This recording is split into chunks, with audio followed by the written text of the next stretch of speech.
came to me off of a presentation that I did at Northern Lakes Community Mental Health in September of 2010.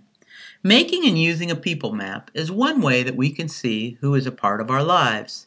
In Michigan, at least once a year, people who receive mental health services through a community mental health service provider are supposed to be asked who they want to invite to their person-centered planning meeting. For many, especially those who have a psychiatric diagnosis, it seems to be hard for us to remember not only who is in our lives, but who is in our life that we might want to invite to our person-centered planning meeting. Using a people map is one way that we, you and I, people who have a psychiatric diagnosis, can figure out not only who is in our lives, but who we might want to invite to our person-centered planning meeting. How I decided to talk about this subject was that Northern Lakes had asked me to present at a celebration called Moving On Up. Well, the clock was ticking and I was still totally uninspired about what to write. I was having a real struggle to become inspired, and so, like the Facebook junkie that I am, I hopped onto my Facebook wall to ask the question, what 3 things most helped you to move on? The answers amazed me. 129 people responded in 4 days. Few said the words hopes, goals, dreams, or desires. Instead, the top 2 answers were support and knowledge. And when people said support, they often wrote an explanation that talked about how crucial other people believing in them, assisting them, and just plain being there for them helped them get into and stay in a better recovery. One thing that's helpful to think about as we look at who the people are in our lives is whether the person is paid to be in our life. We all want people in our lives who like us just because we are who we are, who support us just because they like or love us. The technical term for people who hang around with us or who love us is natural supports.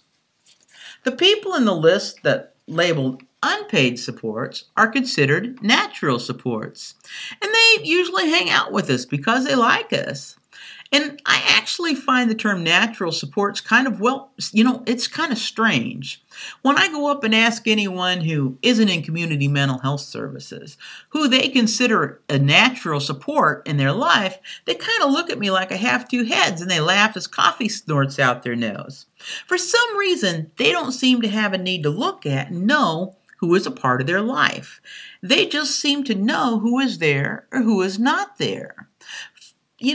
They are able to just take for granted that people are there who are friends and family, and that's not always been so true for me. I've not been able to take that for granted. Now, paid supports are people who are paid to be a part of your life. And some paid supports are great. I have had one paid support that's been a part of my life for 11 years. Luckily that paid support is really good, or I would cry every time I pulled the money out of my pocket to pay for her. Some paid supports that I've had have not been so great. When I was in the community mental health system, I was often assigned to a paid support, and sometimes I felt it was hard to switch when they didn't feel like they were a good fit for me. Now that I pay out of my pocket, I only pay when I like the support the person gives me. And because I have to pay out of my pocket, I have been more than a tad motivated to make friends. So I have more people around me that I don't have to pay to spend time with me. Now, this is what my people map looks like. I used to use words, people's names on my people map. But now I use pictures because the pictures are way more helpful to me. I'm the one in the middle, the one wearing the feisty and non-compliant sweatshirt. When I'm feeling down, afraid, or depressed, often just seeing the faces of the people on my people map and knowing they are all there for me helps me feel better. The people on my people map are all people that I have had experiences with outside of a treatment setting. Anne-Marie, Cheryl, and I went blueberry picking together.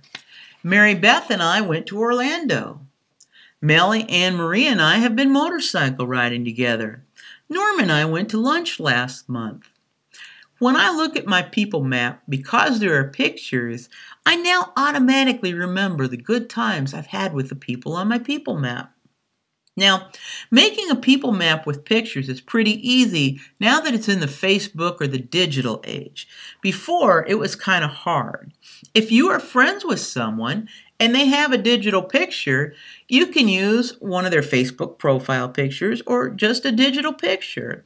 And many of the pics on my people map are from people's Facebook profiles. And if you have a copy of a people map, it can be really easy to drag the photos from Facebook or from your computer or from someone else's computer onto your people map.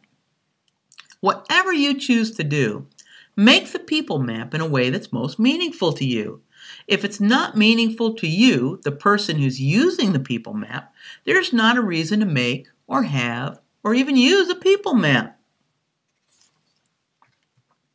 So, how do you reach out to people to make friends so the natural supports on your people map can grow naturally to where you can rely more on the natural supports and less on the paid supports? In my life, it didn't happen all at once.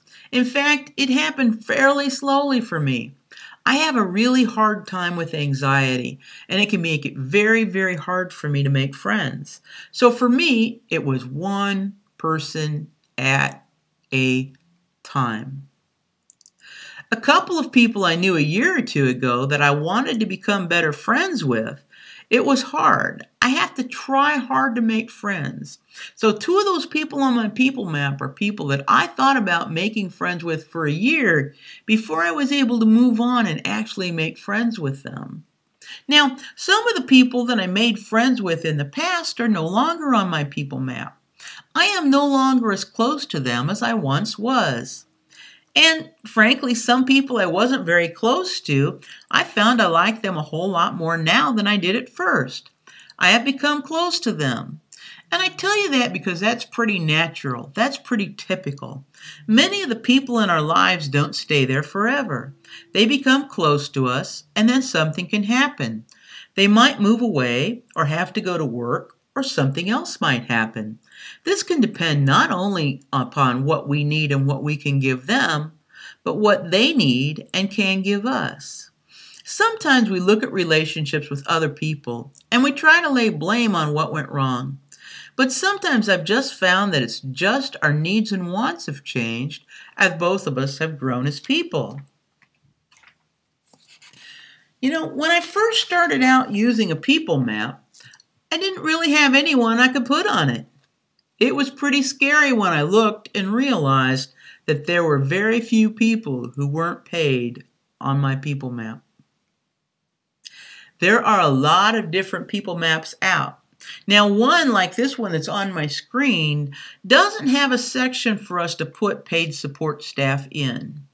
It is often less scary for us to use the kind of people map that's on a screen because we can put our paid supports wherever we want to, all over.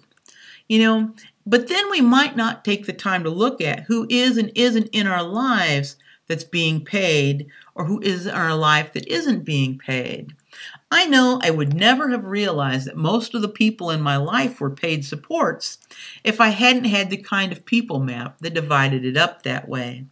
I am not sure I would have grown as much as I have if I hadn't realized that having only people who were paid to spend time with me on my people map was something that I could fix if I wanted to. And I had to wait until I was ready. I couldn't just fix it because I noticed that everyone on my people map was paid. I had to wait until I was ready. I became ready a little bit at a time. And then another thing started happening. I started filling my people map up with a lot of acquaintances. People I didn't really know very well.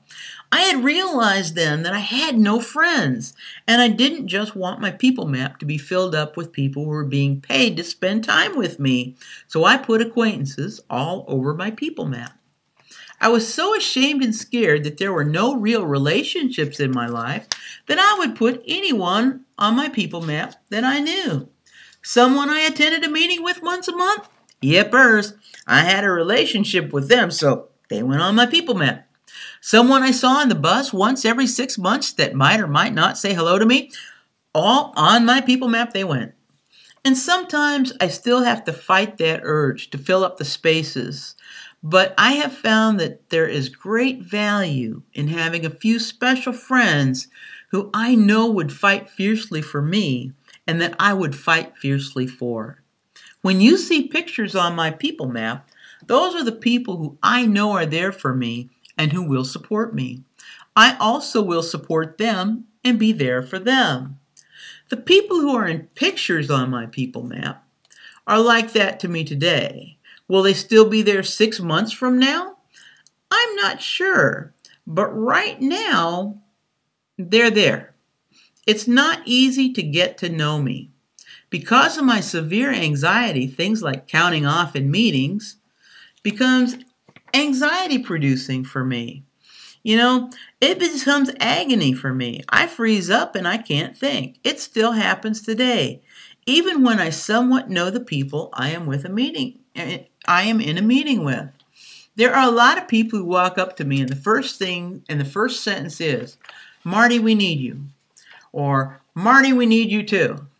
When I know that is coming, I try to put myself next to people who are on my people map. Okay? Many of the people on my people map have very few demands on me. There is no one there who just wants something from me. No one on my people map just wants something from me. It did take me quite a while to become able to move on, to get to this point.